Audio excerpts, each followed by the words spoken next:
kontakt je rovnaký. Čiže idem bin, čiže idem bin, teraz prechytávam ruku a vchádzam faxom na krk, lebo musím sa kryť pred touto rukou. Hej, to je druhá ruka, čiže idem sem. A teraz ale pri paxalu sa snažím ísť tak, že on drží stále palicu.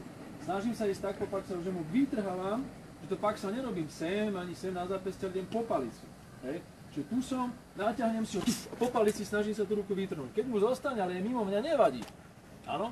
Ale keby on vrácal a chcel by znova udierať, tak vlastne ja pri tomto pohybe tú palicu krásne mu zrážam preč. Poznova. Čiže idem. Čup, tu vchádzame a idem po palici, čiže palice stále sa držia, alebo ty mi chceš vrátiť hore, čiže tlačíš mu naspäť, tak, ťaž mi naspäť, tak to je ono, šup, a idem po palici vlastne, kontrolujem palicu, môžem ísť reťazok. Keby sa tam s tou palicou šaškoval, áno, že môžem skombinovať, tu, vráca mi, robí paxav naspäť, šup, tak potom sa môžem znova, a môžem ísť znova a znova môžem ísť po tej onej. Ale dávajte si pozor na túto ruku, ktorá tu je. Hej. Robím to preto to faxao, lebo tu je druhá ruka, preto si tu nechávam lákeť, aby som to kontroloval, áno?